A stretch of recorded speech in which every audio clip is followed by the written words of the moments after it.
Jubilee hills ఉప ఎన్నికపై BRS special focus చేసినట్లుగా తెలుస్తోంది. ఈ సందర్భంగా BRS working president KTR Telangana Bhavan లో యూసుఫ్గూడ డివిజన్ కార్యకర్తలతో సమావేశమయ్యారు. బీఆర్ఎస్ పార్టీకి 50,000 మంది కార్యకర్తల సభ్యత్వం ఉన్న నియోజకవర్గం వారు జూబ్లీ హిల్స్ లో అన్నారు. హైదరాబాద్ మహానగరం అంతా గులాబీ జెండా ఎగరబోతోందన్నారు. బీఆర్ఎస్ పార్టీకి పట్టం కట్టిన గ్రేటర్ హైదరాబాద్ ప్రజలకు శిరస్సు వంచి నమస్కరిస్తున్నానని చెప్పారు కేటీఆర్. ఇక అడ్డమారి గడ్డి దిబ్బల గ్రేటర్ హైదరాబాద్ లో బీజేపీ ఒక్క సీటు మాత్రమే గెలిచిందన్నారు. ఆ సీటు కూడా ఉంటుందో ఉండదో తెలియదు అని చెప్పి ఆయన వ్యాఖ్యానించారు.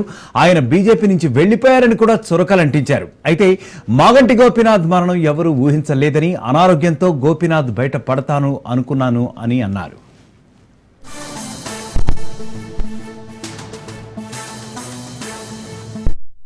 ఎన్ని దుష్ప్రచారాలు చేసినా బీజేపీ కాంగ్రెస్ వాడు డోక లేకుండా మాగంటి గోపీనాథ్ గారి సేవలు మళ్ళొక్కసారి జూబ్లీ హిల్స్ గుర్తు చేసుకున్నది. మాగంటికి మంచి ఈ గెలుపు ఒక కానుకగా మనందరం కూడా ఆయనకు అశ్రునివాళిగా అందించినాము అనే విధంగా తీర్పునియాలని చెప్పి నేను కోరుతా ఉన్నాను.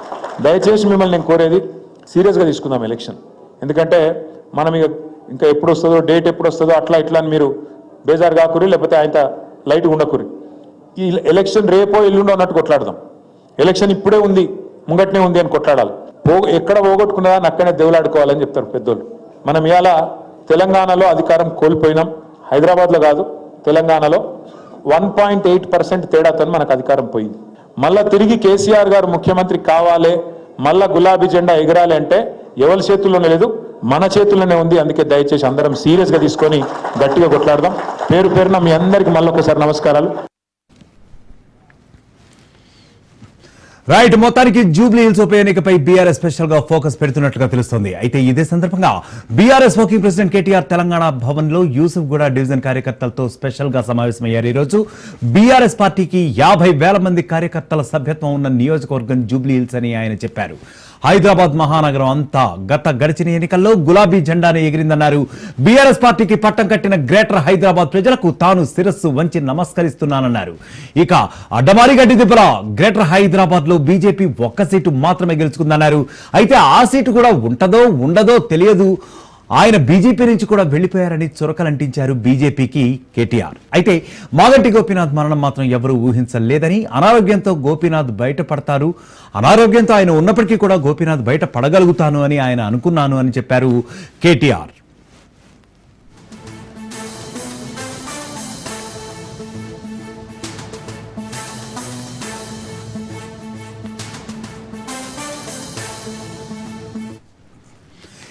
ఇక ఇదే విషయంపై మా ప్రతినిధి సైదులు మరింత సమాచారం అందిస్తారు. సైదులు, ముఖ్యంగా చెప్పండి, జూబ్లీ హిల్స్ ఉప ఎన్నిక నేపథ్యంలో అక్కడ పరిస్థితి అయితే రసవత్తంగా మారుతున్నట్లుగానే కనిపిస్తుంది. ఎందుకంటే ప్రధాన పార్టీలైనటువంటి బీజేపీ కానివ్వండి, టీఆర్ఎస్ కానివ్వండి, అటు కాంగ్రెస్ కానివ్వండి, మూడు కూడా చాలా ఫోకస్ పెడుతున్నట్టుగానే తెలుస్తుంది. మీ దగ్గర ఉన్న అప్డేట్ ఏంటి? ఎస్ యజ్ఞ, బీఆర్ఎస్ ఎమ్మెల్యే మాగంటి గోపీనాథ్ అకాల మరణం తర్వాత జూబ్లీ హిల్స్ ఉప ఎన్నిక అనివార్యమైంది. అయితే నోటిఫికేషన్ ఎప్పుడు వస్తుందో తెలియదు, కానీ ఉప ఎన్నికకు మాత్రం సిద్ధంగా ఉండాలని చెప్పేసి బీఆర్ఎస్ ప్రత్యేక ఫోకస్ జూబ్లీ హిల్స్ నియోజకవర్గం పైన పెట్టింది. దానిలో భాగంగా ఈరోజు తెలంగాణ భవన్లో జూబ్లీ హిల్స్ నియోజకవర్గ పరిధిలో ఉన్నటువంటి యూసఫ్గూడ డివిజన్ బీఆర్ఎస్ పార్టీ కార్యకర్తలతో కేటీఆర్ సమావేశమయ్యారు. ఈ సమావేశంలో కేటీఆర్ కొన్ని కీలక వ్యాఖ్యలు కూడా చేశారు. ఖచ్చితంగా జూబ్లీ హిల్స్ ఉప ఎన్నిక ఎప్పుడొచ్చినా సరే గెలిపే లక్ష్యంగా ముందుకు సాగాలన్నారు. ఖచ్చితంగా జూబ్లీ హిల్స్ నియోజకవర్గ ఉప ఎన్నికల్లో బీఆర్ఎస్ పార్టీ జెండా ఎగరాల్సిందే అని చెప్పేసి కూడా కేటీఆర్ ధీమా వ్యక్తం చేశారు. అయితే యూసఫ్గూడ కార్యకర్తలను ఉద్దేశించి కేటీఆర్ కొన్ని కీలక వ్యాఖ్యలు కూడా చేశారు. ముఖ్యంగా ఇటు కాంగ్రెస్ బీజేపీపై కూడా ఆయన ఇరుచుకుపడ్డారు. అంటే బీజేపీ కులమత ఘర్షణలకు ఎక్కువగా ప్రాధాన్యత ఇస్తుందని చెప్పేసి కూడా ఆయన తీవ్రస్థాయిలో మండిపడ్డారు. దాంతోపాటుగా ఇక కాంగ్రెస్ పార్టీ ముఖ్యంగా అడగోలు హామీలు ఇచ్చి ప్రజల్లో ఓట్లు దండుకొని అధికారంలోకి వచ్చింది. కాంగ్రెస్ పార్టీ ఇచ్చినటువంటి హామీలు ఏ ఒక్క హామీ కూడా నెరవేర్చలేదని చెప్పేసి కూడా చెప్పారు. కాబట్టి మీ 2018 శాసనసభ ఎన్నికల్లో రెండోసారి బీఆర్ఎస్ పార్టీ అధికారంలోకి వచ్చిన తర్వాత హైదరాబాద్ని, అంటే 10 ఏళ్ల పాటు బీఆర్ఎస్ పార్టీ అధికారంలో ఉండి 2014లో కానీ 2018లో కానీ మొత్తం 10 ఏళ్ల పాటు అధికారంలో ఉన్నప్పుడు హైదరాబాద్ని దేశంలో నే అత్యంత అభివృద్ధి చేశామని చెప్పేసి కూడా ఆయన చెప్పారు. దానిలో భాగంగానే గ్రేటర్ హైదరాబాద్ బదులో ఆ ప్రజలందరూ కూడా బీఆర్ఎస్ పార్టీకి పట్టం కట్టారని చెప్పేసి కూడా కేటీఆర్ అన్నారు. దాంతోపాటు ఇక అడ్డదారి గుడ్డి దెబ్బలో భాగంగా ఒకే ఒక్క సీటు బీజేపీ గెలిచిందని, ఆయన బీజేపీ పార్టీకి రాజీనామా చేసి వెళ్ళిపోయారని, ఆ సీటు కూడా ఉంటుందో ఉండదో తెలియనటువంటి పరిస్థితి నెలకొందని చెప్పేసి కూడా కేటీఆర్ అన్నారు. కాబట్టి జూబ్లీ హిల్స్ నియోజకవర్గంలో దాదాపుగా 50,000 మంది సభ్యత్వం ఉన్నటువంటి బీఆర్ఎస్ పార్టీకి ఖచ్చితంగా రానున్న రోజులలో ఉప ఎన్నిక ఎప్పుడు వచ్చినా సరే గులాబీ జెండా ఎగిరి తీరాల్సిందని చెప్పేసి కూడా ఆయన కార్యకర్తలకు ఒక దిశానిర్దేశం చేశారు. అంటే బస్తీలకు సంబంధించి ముఖ్యంగా చేసినటువంటి అభివృద్ధి కేసీఆర్ హయాంలో 10 ఏళ్ల పాటు హైదరాబాద్లో బస్తీలకు సంబంధించి చేసినటువంటి అభివృద్ధి, అంటే బస్తీ దవాఖానలు కానీ, అదేవిధంగా బస్తీలో ఉన్నటువంటి సమస్యలు తీర్చడం కానీ, అదేవిధంగా డ్రైనేజ్ సమస్య తీర్చడం కానీ, అభివృద్ధి ఏ విధంగా చేశాము ఏంటి అనేది కూడా ఖచ్చితంగా జూబ్లీ హిల్స్ నియోజకవర్గంలో చర్చ పెట్టాలి. ప్రతి ఒక్క బీఆర్ఎస్ పార్టీ కార్యకర్త కూడా 10 మంది ఇళ్లకి వెళ్ళి బీఆర్ఎస్ పార్టీ చేసిన అభివృద్ధి సంక్షేమం గురించి చెప్పినప్పుడు ఖచ్చితంగా జూబ్లీ హిల్స్ నియోజకవర్గంలో ఉప ఎన్నిక బీఆర్ఎస్ పార్టీ గెలుస్తుందని చెప్పేసి కూడా ఆయన అన్నారు. అయితే గెలుస్తాం కదా అని చెప్పేసి ఎవరు కూడా ఇంట్లో ఉండొద్దు అని చెప్పేసి కూడా చెప్పడం జరిగింది. దాంతో పాటుగా ఇక ముఖ్యంగా కాంగ్రెస్ పార్టీ అధికారంలోకి వచ్చిన తర్వాత మన హైడ్రా పేరుతోటి ఇవాళ పేదల ఇండ్లు కూల్స్తుందని చెప్పేసి కూడా అన్నారు. ముఖ్యంగా బస్తీలో ఉన్నటువంటి పేదలు ఎవరైతే ఉంటారో వారి ఇల్లుని హైడ్రా పేరుతో కూల్చేస్తున్నారు. కానీ ముఖ్యమంత్రి రేవంత్ రెడ్డి కొడంగల్లో కూడా FTLలోనే ఇల్లు కట్టుకున్నాడు. ఆయన ఇల్లు ఎందుకు కూల్చారని చెప్పేసి కూడా కేటీఆర్ ప్రశ్నించారు. దాంతోపాటుగా ఇక రేవంత్ రెడ్డి బ్రదర్ తిరుపతి రెడ్డి కూడా ఇక్కడ మాదాపూర్లోనే FTL పరిధిలోనే ఇల్లు కట్టుకున్నారు. మరి ఆయన ఇల్లు ఎందుకు కూల్చారని చెప్పేసి కూడా ప్రశ్నించారు. మంత్రి పొంగులేటి శ్రీనివాస్ రెడ్డి జోర్దార్గా కూడా ఆయన అప్పా జంక్షన్లో కూడా బఫర్ జోన్లో భారీ ఎత్తున ఇల్లు కట్టుకున్నారు. మరి ఆయన ఎందుకు కూల్చారని చెప్పేసి కూడా కేటీఆర్ అన్నారు. దాంతోపాటు కాంగ్రెస్ పార్టీ చెందినటువంటి నాయకులు చాలా మంది ఇల్లు కూడా FTL బఫర్ జోన్లోనే ఉంటాయి. మరి వాటిని కూల్చకుండా పేదల బస్తీలోని ఇల్లుని ఎందుకు కూలుస్తున్నారు అని చెప్పేసి కూడా అన్నారు. ఇవన్నీ కూడా ఖచ్చితంగా ప్రజలకి తెలియపరచాలి, ప్రజల్లో చర్చ పెట్టాలి. అప్పుడు ఖచ్చితంగా బీఆర్ఎస్ పార్టీ ఆనాడు అధికారంలో ఉన్నప్పుడు పేద ప్రజలకు ఏ విధంగా అండగా ఉన్నది, పేద ప్రజలకు చేసినటువంటి సంక్షేమం ఏంటి, అభివృద్ధి ఏంటి అనేది కూడా చర్చ పెట్టినప్పుడు తిరిగి ఖచ్చితంగా జూబ్లీ హిల్స్ నియోజకవర్గంలో ఉప ఎన్నిక ఎప్పుడు వచ్చినా సరే గులాబీ జెండా ఎగిరి తీరుతుందని చెప్పేసి కూడా అన్నారు. కాబట్టి సో ఇక ఖచ్చితంగా మొత్తం జూబ్లీ హిల్స్ నియోజకవర్గంలో మొత్తం 6 డివిజన్లు ఉండగా యూసఫ్గూడ డివిజన్ పరిధిలో ఈరోజు కేటీఆర్ కార్యకర్తలతో సమావేశమయ్యారు. కాబట్టి మిగిలిన 5 డివిజన్లో కూడా కేటీఆర్ సమావేశం అయ్యే అవకాశం కనిపిస్తుంది. దాంతోపాటుగా ఈ యొక్క 6 డివిజన్లకు సంబంధించి 6 ఇన్ఛార్జీలు పెట్టాల్సిన 6 ఇన్ఛార్జీలు కూడా పెట్టే అవకాశం ఉంది. ఆల్రెడీ పేర్లు కూడా దాదాపుగా బీఆర్ఎస్ ఖరారు చేసి ఉంది. కాబట్టి సో ఎన్నిక ఎప్పుడు వచ్చినా సరే, అంటే జూబ్లీ హిల్స్ ఎన్నిక ఎప్పుడు వచ్చినా సరే ప్రత్యేక ఫోకస్ పెట్టి గెలిపే లక్ష్యంగా ముందుకు వెళ్లేందుకు మాత్రం బీఆర్ఎస్ ప్రత్యేక ఫోకస్ చేస్తుంది. యజ్ఞ అయితే సైదులు ప్రధానంగా చెప్పండి, కేవలం 1.8% స్వల్ప మెజారిటీతో లాస్ట్ టైం ఓడిపోయాం, ఈసారి మాత్రం ఎట్టి పరిస్థితుల్లో కూడా ఓటమిని ఉపేక్షించేది లేదు, గట్టిగా ప్రయత్నిస్తున్నాం అని చెప్పి డివిజన్ కు ఒక ఇన్ఛార్జ్ చెప్పిన కూడా ఆయన పెట్టిన సందర్భం అయితే ఉంది. దీని గురించి ఉన్న అప్డేట్ ఏంటి మీ దగ్గర? ఇప్పుడు డివిజన్ కు ఒక ఇన్ఛార్జిని కూడా పెట్టేసి జూబ్లీ హిల్స్ ఎన్నిక ఏదైతే ఉందో దాన్ని మరింత ప్రతిష్టాత్మకంగా తీసుకున్నట్లుగా కేటీఆర్ తెలుస్తున్నది. కేవలం లాస్ట్ టైం 1.8%తో మాత్రమే టీఆర్ఎస్ ఓడిపోవడం జరిగింది, బీఆర్ఎస్ ఓడిపోవడం జరిగింది. ఇప్పుడు మాత్రం చాలా ప్రతిష్టాత్మకంగా తీసుకుంటున్నాము, దీనికి ప్రత్యేకమైన ఏర్పాట్లలో ఉన్నారు అని కూడా చెప్పడం జరిగింది యాక్చువల్గా కేటీఆర్. సో మరి ఏ విధమైనటువంటి స్ట్రాటజీ వాళ్ళు ఫాలో అవుతున్నారు, మీ దగ్గర ఏమన్నా అప్డేట్ ఉందా? కొద్ది తేడాతో అంటే బీఆర్ఎస్ పార్టీ ఆల్రెడీ సిట్టింగ్ స్థానం కాబట్టి దాన్ని కాపాడుకునే పనిలోనే బీఆర్ఎస్ పార్టీ ఉంది. ఎందుకంటే గతంలో అంటే కంటోన్మెంట్ సీటు సిట్టింగ్ స్థానం బీఆర్ఎస్ పార్టీ కోల్పోయింది. అంటే లాస్ట్ ఇయర్ ఎంతైతే అకాల మరణం తర్వాత ఆ సీట్ కోల్పోయింది. కానీ ఇప్పుడు బీఆర్ఎస్ పార్టీ సిట్టింగ్ స్థానం జూబ్లీ హిల్స్ కాబట్టి ఖచ్చితంగా ఆ సీటును దక్కించుకోవాలని చెప్పేసి కూడా బీఆర్ఎస్ పార్టీ భావిస్తుంది. అధికార పార్టీ కొన్ని వ్యవస్థలను మేనేజ్ చేసుకొని అవసరమైతే కొందరు ఓటర్లను కూడా తీసేసే అవకాశం కూడా ఉంటుంది. బీజేపీ కాంగ్రెస్ ఒకటవుతుంది. ఎందుకంటే ఎలక్షన్ కమిషన్ తీరు సరిగా లేదని చెప్పేసి కూడా కేటీఆర్ అంటున్నారు. ఎందుకంటే దేశవ్యాప్తంగా చాలా మంది ఓటర్లన్నీ పక్కన పెట్టే ప్రయత్నం చేస్తున్నారు. బీహార్లో కూడా బీహార్ ఉప ముఖ్యమంత్రి తేజస్వి యాదవ్ ఓటు కూడా తీసేశారంటే ఇక్కడ జూబ్లీ హిల్స్ ఉన్నటువంటి పేదల ఓట్లను తీసేయడం పెద్ద లెక్క కాదని చెప్పేసి కూడా అంటున్నారు. కాబట్టి సో ఖచ్చితంగా సిట్టింగ్ స్థానం కాపాడుకోవాల్సిందని చెప్పేసి కూడా అంటున్నారు. అభ్యర్థి ఎవరైనా ప్రకటన చేయనప్పటికీ కూడా అభ్యర్థి ఎవరైనా సరే బీఆర్ఎస్ కార్యకర్తలందరూ కూడా ఒక తాటిపై ఉండి గెలిపే లక్ష్యంగా ముందుకు సాగాలని చెప్పేసి కూడా ఒక దిశానిర్దేశం అయితే కేటీఆర్ యూసఫ్ కూడా బీఆర్ఎస్ పార్టీ కార్యకర్తలకు చేశారు. కాబట్టి మిగిలిన 5 డివిజన్ల కార్యకర్తలతో కూడా కేటీఆర్ మరోసారి భేటీ సమావేశం కూడా అయ్యే అవకాశం అయితే కనిపిస్తుంది. సో నోటిఫికేషన్ ఎప్పుడైనా రాని, కానీ నోటిఫికేషన్ ఈ రోజు రేపో ఎల్లుండి వచ్చినట్టుగానే ఖచ్చితంగా ఇక్కడ నుంచి కార్యకర్తలందరూ కూడా చాలా యాక్టివ్గా జూబ్లీ హిల్స్ నియోజకవర్గంలో పనిచేయాలని చెప్పేసి కూడా యూసఫ్ కూడా కార్యకర్తలను ఉద్దేశించి కేటీఆర్ ఒక దిశానిర్దేశం అయితే చేశారు. యజ్ఞ రైట్, థ్యాంక్ యూ సైదులు. మొత్తానికి జూబ్లీ హిల్స్ నియోజకవర్గం ఉప ఎన్నిక ఏదైతే రాబోతుందో దాన్ని మరింత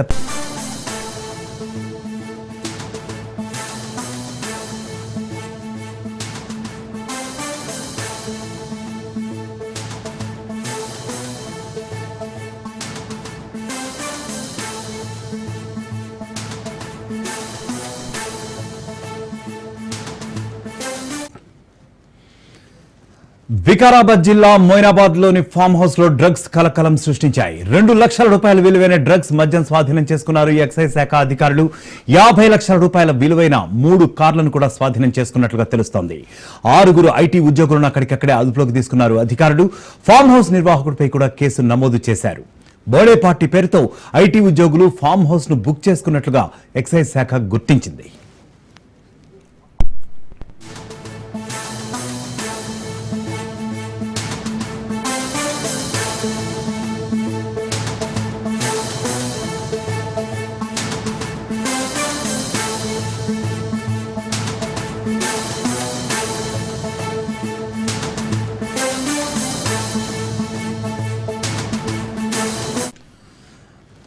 రైట్ విజువల్స్ చూస్తున్నాం. వికారాబాద్ జిల్లా మొయినాబాద్ లోని ఫామ్ హౌస్ లో డ్రగ్స్ కలకలం రేపింది. 2 లక్షల రూపాయల విలువైన డ్రగ్స్ మద్యం స్వాధీనం చేసుకున్నారు ఎక్సైజ్ శాఖ అధికారులు. మనం అక్కడ విజువల్స్ లో చూస్తున్నట్లుగా 50 లక్షల రూపాయల విలువైన 3 కార్లను కూడా స్వాధీనం చేసుకున్నట్లుగా తెలుస్తోంది. 6 ఐటీ ఉద్యోగులను అక్కడికక్కడే అదుపులోకి తీసుకున్నారు అధికారులు. ఫామ్ హౌస్ నిర్వాహకుడిపై కూడా కేసు నమోదు చేశారు. అయితే బర్త్డే పార్టీ పేరుతో ఐటీ ఉద్యోగులు ఫామ్ హౌస్ లో బుక్ చేసుకున్నట్లుగా ఎక్సైజ్ శాఖ గుర్తించిందని అధికారులు తెలుపుతున్నారు. ఇక ఇదే విషయంపై మా ప్రతినిధి రాజు మరింత సమాచారం అందిస్తారు. రాజు, ప్రధానంగా చెప్పండి, ఎక్కడ చూసినా కూడా ఈ డ్రగ్స్ కలకలం అనేది ముఖ్యంగా తెలంగాణ వరకు తీసుకుంటే ఎక్కడో చోట కలకలం రేగుతూనే ఉంది. సో ఈ సంఘటన గురించి మీ దగ్గర ఉన్న అప్డేట్ ఏంటి? యజ్ఞప్రసాద్, ప్రధానంగా హైదరాబాద్ శివారు ప్రాంతంలో ఉండేటటువంటి వికారాబాద్ జిల్లా మొయినాబాద్ ఏరియాలో అత్యధికంగా ఫామ్ హౌస్లు ఉండేటటువంటి ఏరియా. ఆ ఏరియాలో ప్రధానంగా ఐటీ ఉద్యోగులు ఇటీవల కాలంలో ఆ ఫామ్ హౌస్లను బుక్ చేసుకోవడం, ప్రైవేట్ పార్టీలు నిర్వహించుకోవడం కూడా కొంత సాంప్రదాయంగా కొనసాగుతున్నటువంటి పరిస్థితి అయితే ఉంది. ఇటీవల నగర శివార్లో వీకెండ్ లో ఎంజాయ్ చేద్దాం అనేటటువంటి ఉద్దేశంతో అనేక మంది ఈ యొక్క ఫామ్ హౌస్లను బుక్ చేసుకుంటున్నారు. అదే కోణంలో కూడా ఈ యొక్క ఫామ్ హౌస్ ను బుక్ చేసుకున్నారు. అయితే అందులో 6 ఒక ప్రైవేటు ప్రముఖ కంపెనీలో పనిచేసేటటువంటి 6 ఉద్యోగులు ఒక మిత్రుడి యొక్క బర్త్డే పార్టీని ఆ ఫామ్ హౌస్ మొయినాబాద్ లోని ఓ ఫామ్ హౌస్ లో నిర్వహించేందుకు ఏర్పాట్లు చేసుకున్నారు. ఆ ఏర్పాట్లకు సంబంధించినటువంటి సమయంలో కూడా పూర్తి స్థాయిలో ఖరీదైనటువంటి మద్యంతో పాటుగానే అందులో పూర్తి స్థాయిలో కొంత డ్రగ్స్ కూడా స్వాధీనమైనట్టు ఎక్సైజ్ అధికారులు చెప్తున్నటువంటి పరిస్థితి అయితే ఉంది. అయితే కొంత సమాచారం అందుకున్నటువంటి ఎక్సైజ్ అధికారులు, ఎక్సైజ్ పోలీసులు సోదాలు చేసిన క్రమంలో కూడా అక్కడ డ్రగ్స్ స్వాధీనమైంది. వాటితో పాటుగానే మద్యం బాటిళ్లు కూడా స్వాధీనం చేసుకున్నారు. వాటితో పాటుగానే 50 లక్షల విలువ చేసేటటువంటి 3 కార్లను కూడా స్వాధీనం చేసుకున్నటువంటి పరిస్థితి అయితే ఉంది.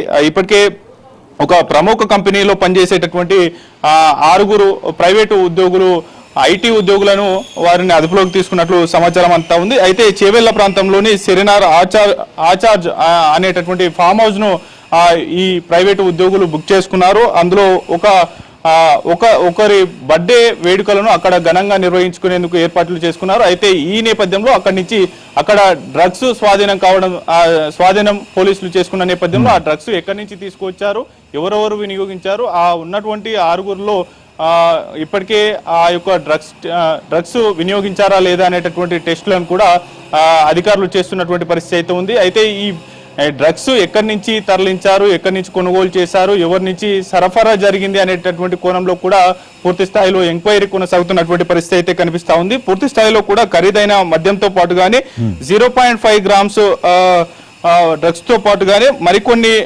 ఖరీదైన ఇతర డ్రగ్స్ కూడా ఇందులో లభ్యమైనట్లు ఆ యొక్క పూర్తి స్థాయిలో సీజ్ చేసినట్లు అధికారులు చెప్తా ఉన్నారు. మరోవైపు పూర్తి స్థాయిలో అటు సిఐ భిక్షపతి, మరోవైపు ఎస్ఐ బాలరాజు ఈ యొక్క దాడులను ఆ ఫామ్ హౌస్ పైన ఫామ్ హౌస్ లో డ్రగ్స్ వినియోగం జరుగుతుందా అనేటటువంటి సమాచారం అందుకున్న నేపథ్యంలో కూడా మెరుపుదాడి చేసిన నేపథ్యంలో ఈ యొక్క 6 అదుపులోకి తీసుకొని అక్కడ ఉన్నటువంటి డ్రగ్స్ తో పాటుగానే మద్యం బాటిళ్లను, వాటితో పాటుగానే వారు ఉపయోగించినటువంటి కార్లను కూడా తనిఖీలు చేశారు. పూర్తి స్థాయిలో ఆ ఫామ్ హౌస్ మొత్తం కూడా తనిఖీలు చేసిన నేపథ్యంలో అక్కడ ఉన్నటువంటి డ్రగ్స్ ను స్వాధీనం చేసుకున్నటువంటి పరిస్థితి అయితే ఉంది. పూర్తి స్థాయిలో కూడా దాదాపు 50 లక్షల విలువకు పైగా ఉండేటటువంటి 3 కార్లను కూడా 3 కార్లతో పాటు 5 సెల్ ఫోన్లను కూడా స్వాధీనం చేసుకున్నటువంటి పరిస్థితి అయితే ఉంది. అయితే ఈ యొక్క అభిజిత్ బెనర్జీ, సింపుల్ ప్రతాప్ తో పాటుగానే గోయల్, జస్వంత్, దినేష్ అనేటటువంటి వ్యక్తులను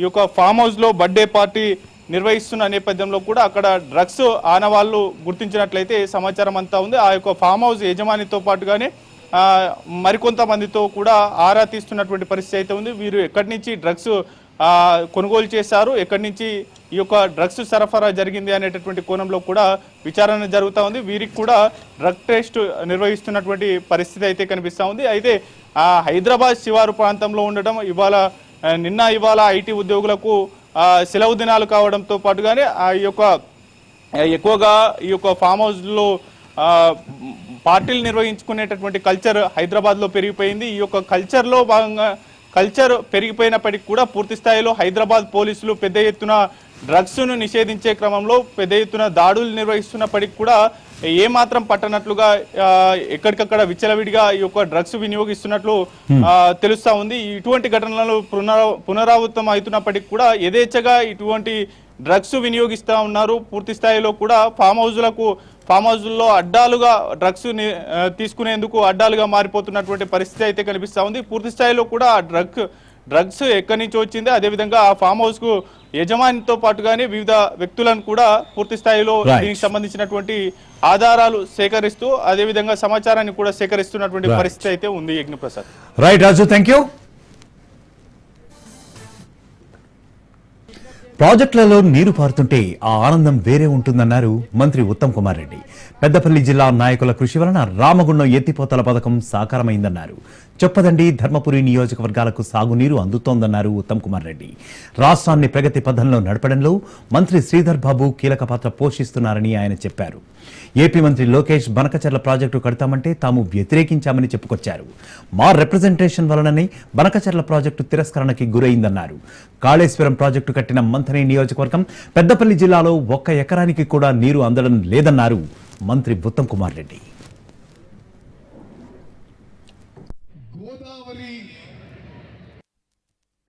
మేము మొన్న కేంద్రంలో జరిగిన కేంద్ర ప్రభుత్వం ఆధ్వర్యంలో జరిగిన ముఖ్యమంత్రి చర్చల్లో కూడా తెలంగాణ నుంచి రేవంత్ రెడ్డి గారు, నేను, ఆంధ్రప్రదేశ్ నుంచి చంద్రబాబు నాయుడు గారు వాళ్ళ ఇరిగేషన్ మంత్రి పాల్గొన్న చర్చల్లో కూడా బనకచెర్ల ప్రాజెక్టు మేము వ్యతిరేకిస్తున్నాం, ఇది చట్ట వ్యతిరేకం, ఇది తెలంగాణ నీటి హక్కుల ఉల్లంఘన అని స్పష్టంగా చెప్పడం జరిగింది. బనకచెర్ల ప్రాజెక్టు 1980లో ఇచ్చిన గోదావరి వాటర్ డిస్ప్యూట్స్ ట్రిబ్యునల్ ఒక తీర్పుకి వ్యతిరేకము, అదేవిధంగా ఏపీ రీఆర్గనైజేషన్ యాక్ట్కి వ్యతిరేకము. అన్ని విధాలుగా తెలంగాణ ప్రభుత్వం, ముఖ్యమంత్రి రేవంత్ రెడ్డి గారు కానీ, నేను కానీ, మా ప్రభుత్వం మొత్తం కూడా బనకచెర్ల ప్రాజెక్ట్ ని అన్ని విధాలుగా వ్యతిరేకించని చెప్పి ఈ సభాముఖంగా మనం చేస్తున్నాం. మేము మొన్న కేంద్రంలో జరిగిన కేంద్ర ప్రభుత్వం ఆధ్వర్యం.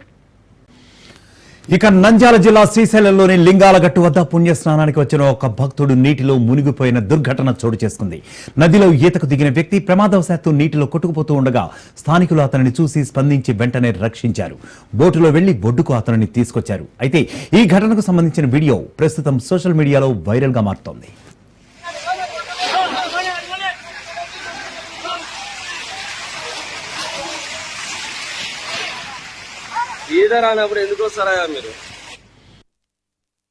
ఇక వారాంతం కావడంతో హైదరాబాద్ కు చెందిన 4 మిత్రులు విహారయాత్రకు అన్నట్లుగా వచ్చారు. పాతాళ గంగ వద్ద కృష్ణానదిలో దిగి సరదాగా ఈదులాడదామనుకున్నారు. అలాగే ఈదులాడారు కూడా. ఇదే క్రమంలో ఓ వ్యక్తి నది లోపలికి వెళ్లిపోవడంతో నీటి ప్రవాహానికి అతను తాళలేక కొట్టుకుపోయినట్లుగా తెలుస్తోంది.